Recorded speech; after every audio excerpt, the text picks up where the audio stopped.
नमस्कार. मुंबई आउटलुकमध्ये आपलं स्वागत आहे. लोकसभा निवडणुकीचा महाराष्ट्राच्या दृष्टीनं शेवटचा टप्पा अ, येत्या 20 तारखेला शेवटच्या टप्प्यातील मतदान होतं आहे. या टप्प्यामध्ये 13 लोकसभा मतदारसंघामध्ये मतदान होतं आहे. त्यापैकी सर्वात महत्त्वाचा जो भाग आहे तो म्हणजे मुंबईतील 6 लोकसभा मतदारसंघ आहेत. याशिवाय मुंबईच्या लगतचे ठाणे, कल्याण, पालघर हे मतदारसंघ आहेत. म्हणजे MMR मुंबई महानगर या भागामधील 9 लोकसभा मतदारसंघामध्ये मतदान होतं आहे. देशाची आर्थिक राजधानी असलेली मुंबई अ, ह्या इथल्या निवडणुकीकडं संपूर्ण देशाचं का जगाचं लक्ष लागलेलं आहे. कारण मुंबई ही जगाच्या दृष्टीनं अत्यंत महत्त्वाचं असं शहर आहे. जगातील 2 नंबरची लोकसंख्या मुंबईची आहे. त्यामुळे इथल्या एकूण राजकारणावर सर्वांचंच लक्ष लागून राहिलेलं असतं. तर आपण जर लोकसभा निवडणुकीच्या दृष्टीने जर मुंबईचा विचार केला, तर मुंबईनं आत्तापर्यंत अनेक मोठे नेते देशाच्या राजकारणाला दिलेले आहेत. अर्थतज्ज्ञ C.D. देशमुख असतील किंवा कामगार चळवळीमध्ये काम केलेले जॉर्ज फर्नांडिस असतील, श्रीपाद अमृत डांगे असतील, दत्ता सामंत ज्यांनी मिल कामगारांचा संप हाताळला. त्याच्यानंतर V.K. कृष्ण मेनन जे केंद्रामध्ये संरक्षण मंत्री राहिलेले होते. मृणाल गोरे होत्या. राम नाईक ज्यांनी वाजपेयींच्या सरकारमध्ये रेल्वे मंत्री म्हणून काम केलेलं होतं. जनता दलाचे सुब्रमण्यम स्वामी होते. राम जेठमलानी जे वाजपेयींच्या सरकारमध्ये होते, कायदा मंत्री म्हणून त्यांनी काम केलेलं होतं. सुनील दत्त, अभिनेते सुनील दत्त होते. काँग्रेसचे अत्यंत निष्ठावान असे कार्यकर्ते होते ते. शिवसेनेचे मधुकर सरपोतदार, त्याच्यानंतर प्रमोद महाजन, भाजपचे अत्यंत एक वजनदार असे नेते होते प्रमोद महाजन, त्यांनीसुद्धा मुंबईतून प्रतिनिधित्व केलेले आहे. याशिवाय गुरुदास कामत, जयवंतीबेन मेहता ह्या लोकांनी अनेक वर्ष मुंबईतून प्रतिनिधित्व केलेलं आहे. या सगळ्यांचा एक जर विचार केला तर मुंबईतले सर्व मतदारसंघाकडे कशा पद्धतीनं देश बघतो हे आपल्या एक लक्षात येईल. आणि मुंबईचं जर राजकारण आपण बघितलं तर मुंबईचं राजकारण हे साधारणतः 5 टप्प्यामध्ये आपण मुंबईच्या राजकारणाकडे बघू शकतो. जो पहिला टप्पा होता तो संयुक्त महाराष्ट्र चळवळीचा, म्हणजे 1951ची जी पहिली निवडणूक होती त्यावेळेपासून महाराष्ट्राची स्थापना 1960 साली झाली. या काळामध्ये 2 लोकसभेच्या निवडणुका झाल्या आणि 61ची तिसरी निवडणूक झाली. तर या 3 निवडणुकांचा जर विचार केला तर संयुक्त महाराष्ट्र चळवळीचं आपल्याला इथं प्रभाव दिसून येतो त्या लोकसभा निवडणुकीवर. दक्षिण मुंबईतून सखा पाटील हे जे संयुक्त महाराष्ट्र चळवळीमध्ये आघाडीचे नेते होते ते सलग 3 वेळा निवडून आलेले होते. त्याच्यानंतर दुसरा जो टप्पा जो होतो तो महाराष्ट्राच्या स्थापनेनंतरचा 1960 नंतरचा तो काँग्रेसचं पर्व म्हणू आपण. देशामध्ये पण त्यावेळेला काँग्रेसची सत्ता साधारणतः होती सर्वत्र. तो एक टप्पा आहे. आणि तिसरा टप्पा जो आहे तो अत्यंत मुंबईच्या दृष्टीनं महत्त्वाचा होता. तो म्हणजे 1992ला बाबरी मशीद पाडली, त्याच्यानंतर मुंबईमध्ये ज्या दंगली झाल्या त्यानंतर मुंबईचं राजकारणाचं वळण एक वेगळ्या टप्प्यावर गेलं. शिवसेनेचा आणि भाजपचा मुंबईमध्ये जो उदय झाला तो त्याच काळामध्ये झाला. मुंबईमधील 6 मतदारसंघांमध्ये शिवसेना भाजपचं वर्चस्व हे 1992च्या निवडणुकीनंतर वाढत गेलेलं आपल्याला दिसतं. त्याच्यानंतरचा जो एक टप्पा म्हणजे शिवसेनेचा उदयाचा जो काळ होता हा एक टप्पा झाला. त्याच्यानंतरचा जो टप्पा आहे तो एकूणच देशाच्या राजकारणामध्ये 2014 नंतर पंतप्रधान नरेंद्र मोदी यांच्या उदयानंतरचा जो टप्पा आहे तो त्यानंतर सुरू होतो. आणि ह्याचाच आत्ता जर आपण ह्या 2024च्या निवडणुकीकडे जर आपण बघितलं तर गेल्या 2014 आणि 2019च्या निवडणुकीमध्ये मुंबईवर शिवसेना आणि भाजपची त्यावेळेला युती होती. ह्याचं संपूर्ण वर्चस्व राहिलेलं आपल्याला बघायला मिळतं. आणि यावेळेला सुद्धा उद्धव ठाकरे यांच्या गटाचे एकमेव दक्षिण मुंबईतील अरविंद सावंत एकमेव खासदार सोडले तर बाकीचे सर्व खासदार हे भाजप, शिवसेना आणि राष्ट्रवादी आघाडीचेच आपल्याला पाहायला मिळतात. या सगळ्या पार्श्वभूमीवर आज आपण चर्चा करणार आहोत. तर आजची ही सगळी पार्श्वभूमी बघितल्यानंतर आजच्या लोकसभा निवडणुकीमध्ये 2024च्या आपण कसं बघता? कसं आहे की जर संपूर्ण मुंबईचा राजकीय इतिहास पाहिला आपण तर हे सर्वच राजकीय पक्षांसाठी नेहमीच केंद्रित राहिलेली आहे निवडणूक लोकसभेची, सर्वांचंच लक्ष मुंबईवर राहिलेलं आहे. साधारणतः आपण जर 2024चे इलेक्शन चर्चा करण्यापूर्वी आपल्याला थोडा इतिहास पण जाणून घ्यावा लागेल खरं तर या संपूर्ण राजकीय पार्श्वभूमीचा, राजकीय परिस्थितीचा. तुम्ही म्हटलात की 1992च्या दंगलीनंतर मुंबईतली सर्व राजकीय समीकरणं बदलली. शिवसेना भाजपचा खऱ्या अर्थाने उदय झाला. तर दंगली झाल्यानंतर हिंदुत्ववादी लाट पसरली ह्या संपूर्ण मुंबई परिसरामध्ये आणि त्यानंतर 1996 साली पहिली लोकसभा निवडणूक झाली दंगलीनंतर. आणि त्या 96च्या निवडणुकीत सर्व मुंबईतल्या 6च्या 6 लोकसभा मतदारसंघामध्ये शिवसेना भाजपचे उमेदवार निवडून आले. हे खरं तर ऐतिहासिक घटना होती शिवसेना आणि भाजपच्या दृष्टिकोनातून. कारण तत्पूर्वी ह्या सर्व लोकसभा ज्या मतदारसंघावरती काँग्रेसचं वर्चस्व राहिलं होतं. बाकी काय आणि त्या अगोदर काय इतर राजकीय पक्षांचं वर्चस्व राहिलेलं आहे. पण हे मुंबईवर नेहमीच काँग्रेसचं तुम्ही सर्व त्या खासदारांमध्ये एक नाव घ्यायचं मी विसरलं, मुरली देवरा. मुरली देवरांचं हे खरं तर मुंबईच्या दृष्टीने राजकारण खूप महत्वाचं होतं आणि काँग्रेससाठी मुरली देवरा खूप महत्वाची होते. कारण मुंबई ही आर्थिक राजधानी होती आणि जो काय मुंबईतून पक्षासाठी जे काही फंडिंग असेल, जे काही आर्थिक रसद असेल ते पुरवण्याचं काम मुरली देवरा करत आले होते. आणि दक्षिण मुंबईवरती मुरली देवरांचं कायमस्वरूपी वर्चस्व राहिलं होतं दक्षिण मुंबई मतदारसंघावर. 2004ची निवडणूक म्हणजे 2000 आपण 1996 आणि 2004ची जर निवडणूक केली, तुम्ही काय म्हणलं की दंगलीनंतर आपलं हिंदुत्ववादी जी लाट आली ते संपूर्ण पुढे चालली. पण 2004 साली झालेल्या निवडणुकीमध्ये चित्र पूर्ण वेगळं होतं. बरोबर की 2004च्या लोकसभा निवडणुकीत शिवसेनेचा एकमेव उमेदवार इथे निवडून आला, मोहन रावले. आणि इतर सर्व जे 5 जागा काँग्रेसने जिंकल्या होत्या. ही काँग्रेसच्या दृष्टीने खूप महत्वाची घटना होती. ज्यावेळी मनमोहन सिंग यांचं सरकार 2004 साली स्थापन झालं ते पंतप्रधान झाले, त्या दरम्यानच्या काय गोष्टी होत्या. त्याच्यासाठी काय असं विशिष्ट कारण होतं की कारण एवढा सगळे पार्श्वभूमी असताना सुद्धा काँग्रेसचे 5 खासदार मुंबईमध्ये निवडून येण्याचं नेमकं कारण काय होतं त्याचं? नाही, कसं आहे 1999 ते 2004 पर्यंत वाजपेयी यांचं सरकार होतं. त्यानंतर देशात परिवर्तन घडलं. खरं तर वाजपेयी सरकार 2004च्या निवडणुकीमध्ये खूप त्यांना अपेक्षा असताना ते सरकार त्यांना गमावं लागलं किंवा सत्ता गेली त्यांची. त्या दरम्यानच्या काळात काँग्रेसविषयी एक नकळत मतदारांमध्ये त्यांच्याविषयी सहानुभूती निर्माण झाली, कल निर्माण झाला होता. त्यामुळे ह्या सर्व ठिकाणी म्हणजे विशेष म्हणजे राम नाईक खूप चांगले कार्यकर्ते होते, चांगला नेता होता, समाजकार्यात खूप मोठं किंवा राजकारणात त्याचं खूप मोठं नाव होतं. आणि 2004च्या निवडणुकीत त्यांना गोविंदासारख्या अभिनेत्याकडून पराभव व्हावा लागला.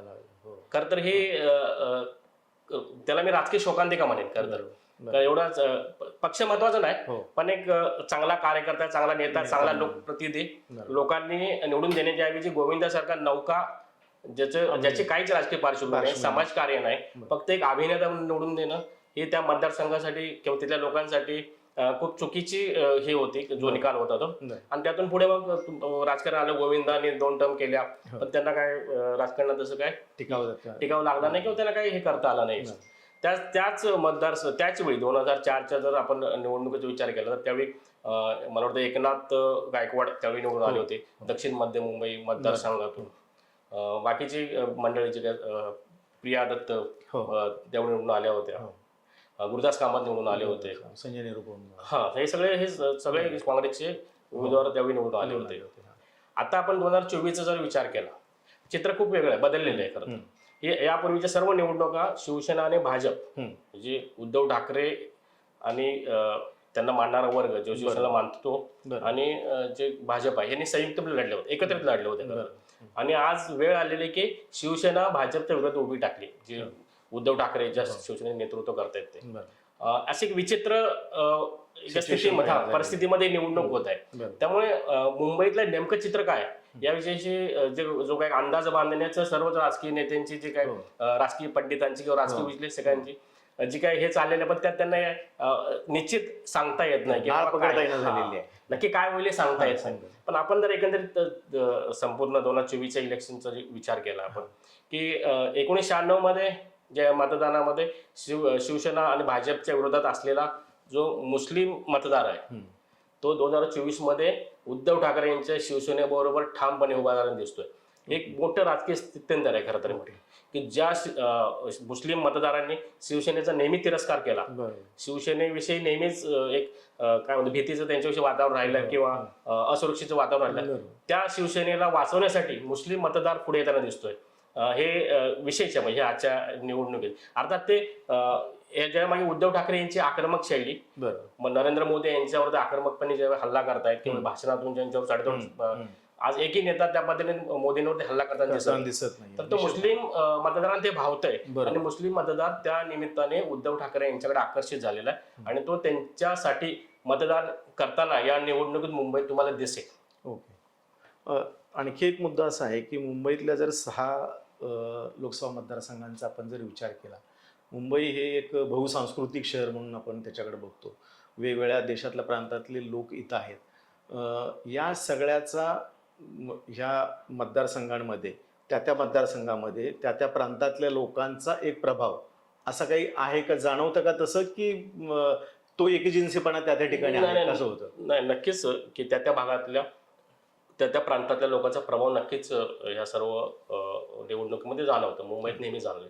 मुस्लिम बहुल क्षेत्रातून म्हणजे मुस्लिम बहुल जे काही पॉकेट्स आहेत मुंबईतले, तिथून नेहमीच काँग्रेससाठी मतदान झालेलं मोठ्या प्रमाणात मतदान आहे. काँग्रेसच्या विजयाचा यापूर्वी नेहमीच मुस्लिम मतदार आधार राहिलेला आहे. तो तर आधार राहिलेलाच आहे.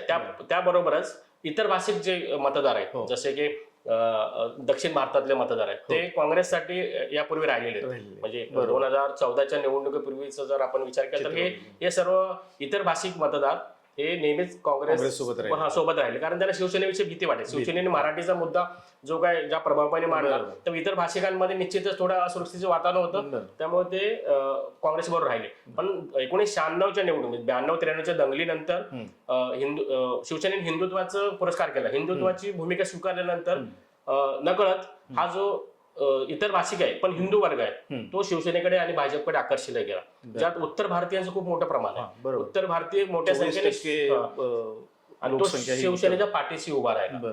त्यामुळे शिवसेना भाजपला यश मिळवणं का हा उत्तर भारतीय मतदार 1996च्या अगोदरपर्यंत तो काँग्रेसबरोबर होता. तो नंतर या दंगलींच्या नंतर किंवा बाबरी मशीद पतनानंतर जो काय विध्वंस झाला महाराष्ट्रात किंवा दंगली झाल्या देशभर झाल्या, त्यानंतर या हिंदू मतांचं ध्रुवीकरण झालं आणि तो शिवसेना आणि भाजपसाठी उपयोग राहिला. त्याचा फायदा नक्कीच मिळाला आणि तो हिंदू मतदार आजता काय शिवसेना आणि भाजप बरोबर आहे. त्यामुळे नंतरच्या काळात म्हणजे 2004चं जर अपवाद वगळला आपण, तर नंतरच्या सर्व काळात तो शिवसेना भाजप बरोबर हिंदू मतदार राहील. थोडक्यात ही प्रांतिक विभागणीपेक्षा सुद्धा हिंदू मुस्लिम अशीच विभागणी इथल्या मतदारांची साधारणतः राहिलेली आहे. नक्कीच आता हिंदू मुस्लिम अशीच विभागणी राहिलेली आहे. पण ह्यावेळी शिवसेना, उद्धव बाळासाहेब ठाकरे आणि शरद पवार आणि काँग्रेस यांचे हे 3 एकत्र लढतायत आणि एकनाथ शिंदे गट, भाजप आणि अजित पवार यांचा गट. आता इथं जर विचार केला आपण तर मुंबईचा विचार केला तर मुंबईत एकनाथ शिंदे गटाचं अस्तित्व त्या मनाने काहीच नाही. बरोबर. त्यांच्याकडे नगरसेवकांनी बऱ्यापैकी प्रवेश केला असेल पक्षात, आणखी नेत्यांनी केला असेल, पण मूळ शिवसैनिक त्यांच्याबरोबर आलेला नाही. बरोबर. तो शिवसैनिक उद्धव बाळासाहेब ठाकरे यांच्या सोबतच आहे. आणि मतदार देखील अर्थातच मतदार देखील तो त्यांच्या सोबतच आहे. त्यामुळे इथे जर आपण विचार केला म्हणजे तसेच राष्ट्रवादी शरद पवार यांच्या पक्षाचं तसं अस्तित्व ना बरोबर आहे. अजित पवारांचं तर नाहीच नाही त्या मुंबईमध्ये अस्तित्व. आता ही लढाई खऱ्या अर्थानं काँग्रेस विरुद्ध भाजप आणि काँग्रेस बरोबर उद्धव बाळासाहेब ठाकरे यांचा पक्ष आहे. हा एक इथे खूप जमेची बाजू म्हणजे महत्वाची बाजू की आता ह्यामध्ये ते शिवसेना आणि भाजपचा म्हणजे शिवसेनेबरोबर जो मतदार होता तो नेहमीच हिंदुत्वाला मानणारा मतदार आहे. मग तो काँग्रेस बरोबर म्हणजे उद्धव बाळासाहेब ठाकरे यांच्यासोबत काँग्रेस सोबत तो जातोय का किंवा तो मतदार काँग्रेसला करतोय का मतदान, हे पाहणं खूप महत्वाचं ठरणार आहे. का तो आपला हिंदुत्वाचा जो पुरस्कार करणार भाजप आहे यांनाच मतदान करतो, हेच खरे विजयाचं गणित असणार आहे 2024. आता यावेळच्या निवडणुकीमध्ये एक अत्यंत महत्त्वाचा फॅक्टर आहे जो देशामध्ये पण काही प्रमाणामध्ये आहे, पण महाराष्ट्रामध्ये सर्वात मोठा फॅक्टर आहे तो जो म्हणजे पक्षफोडीचं जे भाजपनं राजकारण केलेलं आहे. त्याचा एक लोकांच्या म्हणजे शिवसेना मुंबईच्या दृष्टीनं आपण विचार केला, राष्ट्रवादीचा काही मुंबईमध्ये प्रभावच नसेल तर आपण त्याच्यावर चर्चा करण्यात अर्थ नाही, पण शिवसेनेचा जर आपण विचार केला तर बाळासाहेब ठाकरे यांनी स्थापन केलेले शिवसेना, ज्या बाळासाहेब ठाकरेंनी भाजपला महाराष्ट्रामध्ये मोठं होण्यासाठी हात दिला, बोट धरून भाजपला राजकारणात आणलं असं म्हणायला सुद्धा हरकत नाही आहे. असं असताना सुद्धा महाराष्ट्रामध्ये ज्या पद्धतीनं फोडाफोडीचं राजकारण झालेलं आहे त्याची एक लोकांच्या मनामध्ये एक अत्यंत अशी तिरस्काराची एक भावना आहे. आणि दुसरं म्हणजे एक उद्धव ठाकरेंच्या बाजूनं असेल किंवा त्यांना साथ देणाऱ्या काँग्रेसच्या बाजूने असेल एक सहानुभूतीची लाट आपल्याला कुठंतरी बघायला मिळते, ज्याचं प्रतिबिंब आपल्याला महाराष्ट्रात आत्तापर्यंत ज्या 4 टप्प्यामध्ये निवडणूक झाली तिथं आपल्याला थोड्याफार प्रमाणामध्ये बघायला मिळालं. पण मुंबईमध्ये हा फॅक्टर कितपत तुम्हाला वाटतं की तो या निवडणुकीमध्ये काम करेल? सहानुभूती तर आहे, हे उघड आहे म्हणजे मतदारांमध्ये. आता आपण मुंबईचा विचार केला तर मुंबई हे बहुभाषिक आहे, म्हणजे सर्वच म्हणजे त्यात उत्तर भारतीयांचं टक्का खूप मोठा आहे, मुस्लिमांचा खूप टक्का मोठा आहे, दक्षिण भारतीयांची पण संख्या काही पॉकेट्समध्ये आहे, इतर देशाच्या इतर प्रांतातून आलेले लोक आहेत. तर मराठी टक्का त्या मानाने कमी झालेला आहे मुंबईतला. आता जर तुम्ही विचार केला गुजराती टक्काही खूप मोठा आहे, म्हणजे जर काय पॉकेट्स आहेत 31% मराठी लोक मुंबईमध्ये आहेत अशी आकडेवारी मध्यंतरी बरोबर आणि उर्वरित सर्व इतर भाषिक आहेत. इथे सहानुभूती मराठी माणसांमध्ये असणं स्वाभाविक आहे, पण इतर भाषिकांमध्ये ती सहानुभूती तुम्हाला पाहताना दिसणार नाही. की गुजराती मतदार हा बीजेपीच्या पाठीचे खंबीरपणे उभे राहणार, इथे हे उघड आहे. जसे मुलुंड आणि घाटकोपरचा जो ईशान्य मुंबईचा जो ईशान्य मुंबईमध्ये बऱ्यापैकी गुजराती मतदार आहेत. तिथे कोटेजा म्हणून तिथे एक मनोज कोटक होते, ते होते अगोदर. त्यांना यावेळी उमेदवारी नाकारण्यात आले आणि मिहिर कोटेचा यांना इथे उमेदवारी देण्यात आलाय. या ठिकाणी शिवसेनेने भूमिपुत्र उमेदवार दिलेला आहे इथून, संजय दिना पाटील. मूळचे ते भांडूपचे आहेत आणि त्यांचं मूळ मुंबईचेच ते भूमिपुत्र आहेत. त्यांना उमेदवारी देण्यात. विशेष म्हणजे गेल्या निवडणुकीपर्यंत म्हणजे 2014च्या इलेक्शनच्या दरम्यान ते राष्ट्रवादीत होते. आता ते शिवसेनेत आलेले आहेत, उद्धव बाळासाहेब ठाकरे त्यांच्याकडे ते निवडणूक लढवत आहेत. तर या बेल्टमध्ये मराठी मतदारांची खूप मोठी संख्या आहे ईशान्य मुंबईत, कारण कोकण भागातली खूप मोठी संख्या आहे ह्या भागामध्ये. तर त्याचा फायदा 100% संजय दिना पाटलांचं एक वैशिष्ट्य आहे किंवा त्यांना ज्या मतदारसंघामध्ये मानपूर शिवाजीनगर मतदारसंघ आहे, त्या मतदारसंघावरती संजय पाटील यांची खूप मोठी पकड आहे. संजय दिना पाटलांची राष्ट्रवादी असताना त्यांनी एक वेळ इथून खासदारीमध्ये निवडून आले ह्या मतदारसंघावर, त्यामुळे यांची आणि मुस्लिम कार्यकर्ते त्यांचे खूप मोठ्या प्रमाणावर होते. यावेळी प्लस पॉईंट आहे की मुस्लिम मतदार उद्धव ठाकरेंच्या बरोबर असल्यामुळे त्यांना त्याचा फायदा होणार आहे. बरोबर. त्यामुळे मराठी आणि विशेष म्हणजे भूमिपुत्र मराठी मतदारांसोबत इथे आता सरळ भाषिक विभागणी होणार आहे. कारण मराठी मतदार मुस्लिम मतदार संजय दिना पाटील यांच्या पाठीस तुम्हाला दिसेल आणि गुजराती किंवा इतर भाषिक मतदार तुम्हाला भाजपच्या पाठीशी दिसेल. त्यामुळे इथे खूपच गमतीशीर लढत तुम्हाला दिसेल की संजय दिना पाटलांना ते राहत असलेल्या भांडूप परिसरातून लीड मिळालं तुम्हाला दिसेल किंवा मानपूर शिवाजी नगर मधून त्यांना लीड मिळालेली दिसेल.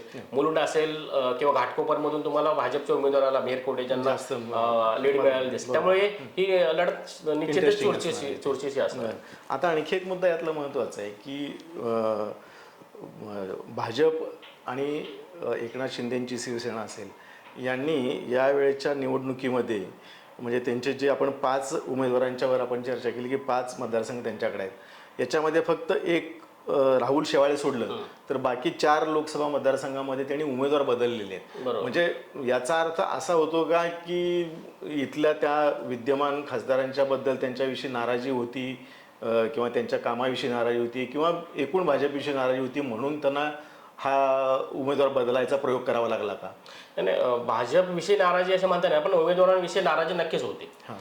जर ईशान्य मुंबईतून म्हणजे ज्याला उत्तर पूर्व मुंबई मतदारसंघ लोकसभा मतदारसंघ म्हणतो आपण, तिथे जे मनोज कोटक होते त्यांच्याविषयी नाराजी होती.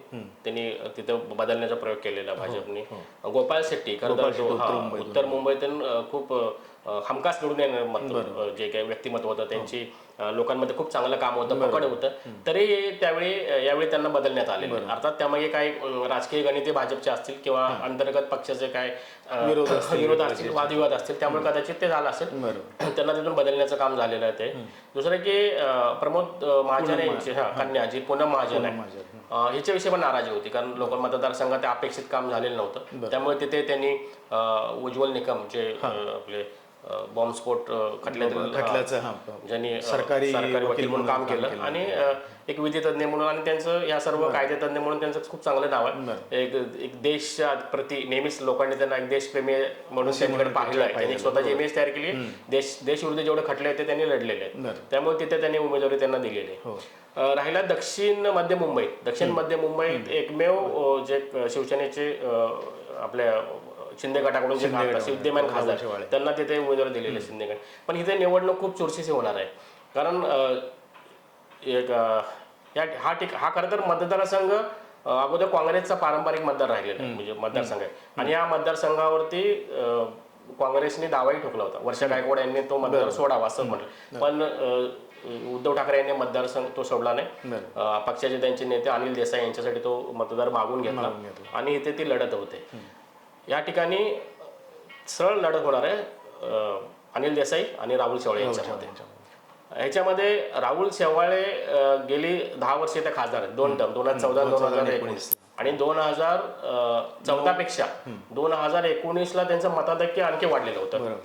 अर्थात राहुल शेवाळे हे ग्राउंड लेवलचे कार्य, सामान्य कुटुंबातून आलेले, त्यांची खूप काय राजकीय पार्श्वभूमी नाही का, गरीब कुटुंबातून, वडील नोकरदार अशा मध्यमवर्गीय कुटुंबातून आले. त्यामुळे या विभागातील प्रश्नांची त्यांना जाण असल्यामुळे ते लोकांना नेहमीच आपले वाटले आणि लोकांना ते सहजपणे उपलब्ध राहिले नेहमीच. त्यामुळे त्यांच्यामध्ये ते हे होते. पण मागील 5 वर्षात चित्र थोडं बदललेलं आहे. आता राजकीय स्थित्यंतर झाली, राजकीय फोडाफोडी राजकारण झालं, ते इकडे आले. त्यानंतर मात्र हे सगळं असताना राहुल शेवाळे यांनी ह्या भागामध्ये पक्षाची खूप चांगली बांधणी केली होती. या 10 वर्षामध्ये संघटन जे बांधणी केलंय. पण दुर्दैव त्यांचं आहे की जेव्हा त्यांनी पक्षांतर केलं तर तो बांधलेला जो कार्यकर्ता आहे, जो शिवसैनिक आहे, तो मात्र यांच्यावर आलेला नाही. आता राहुल शेवाळे खरं तर या मतदारसंघात एकाकी लढत देतात कार्यकर्त्या शिवसैनिकांशिवाय. आता त्यांची मदार, त्यांनी केलेले कामं आणि थेट मतदारांवर असणार आहे.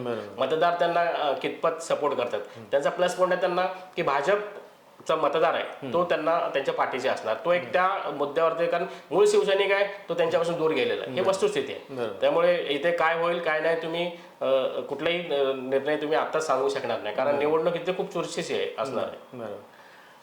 तर आता आपण आज ह्या 5व्या टप्प्यातल्या ज्या महाराष्ट्रातलं जे मतदान होतं आहे त्याच्यात मुंबई या 6 लोकसभा मतदारसंघाचा एक जो संच आहे मुंबईचा, त्याच्यावर आपण एक साधारणपणे चर्चा केलेली आहे. तर आपण यानंतर प्रत्येक लोकसभा मतदारसंघाची स्वतंत्र चर्चा करणार आहोतच. तोपर्यंत आज इथंच थांबवू.